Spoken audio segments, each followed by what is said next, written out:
guys, apa kabar? Semoga kita semua sehat sejahtera diberkati Tuhan. Guys, satu kali kita wisata menggunakan kayak bis kecil gitu ya, kol kecil tapi yang lebih besar, isi mungkin 16. Nah, singkat cerita saya bertanya sama orang tersebut, karena orang tersebut harus kadang jemput jam 5 pagi. Terus kemudian dia harus jemputi penumpangnya, diajak misalnya ke Batu, ke Malang, ke tempat wisata. Nah, singkat cerita dia juga harus ngantarkan pulang, kadang sampai Surabaya atau sampai ke home base-nya itu bisa sampai jam 1, jam 2 pagi. Nah, belum sampai di situ saja guys, ternyata dia harus nyuci kendaraan yang dia pakai itu pagi itu juga.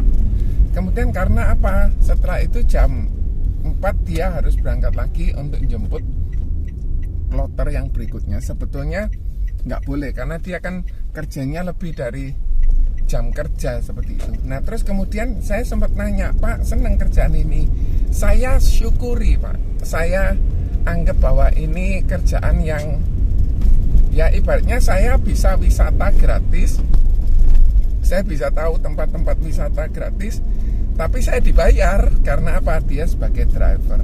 Jadi ada hal yang baik yang saya bisa belajar dari dia, bahwa dengan kondisi yang dia harus kerja, tapi dia tetap bisa menikmati. Terus kemudian, nah kan pastinya capek ya, dia harus kerja, dia harus ngatur supaya dia tidak terlalu malam dan lain sebagainya. Padahal kerjaannya dia kan ya demikian terus, jadi nggak bisa, intinya dia nggak bisa istirahat dengan baik. Terus kemudian saya tanya, loh Pak, gimana Bapak istirahatnya? Ya saat Bapak makan, saat Bapak wisata, saya di situ gunakan waktu untuk istirahat. Nah, jadi apakah enak sebetulnya kondisi kayak gitu? Karena saat penumpangnya pulang gitu ya, diantar pulang, drivernya harus tetap mengemudi dan drivernya harus, intinya harus tetap bekerja. Nah, sampai di Surabaya pun masih harus mendapat mencuci kendaraan itu, karena jam berikutnya akan dipakai, bisa jadi dia yang melanjutkan. Jadi di masa tamu-tamunya itu melakukan wisata, dia tidurnya di mana ya? Di mobil. Jadi dia menggunakan kesempatan itu dengan baik. Jadi intinya dia mensyukuri saya bisa jalan-jalan gratis dan saya dibayar.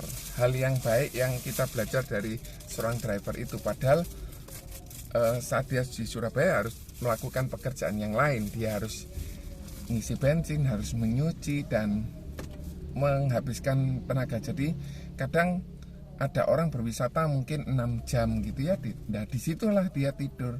Saat penumpangnya makan, dia ikut makan, setelah itu dia tidur.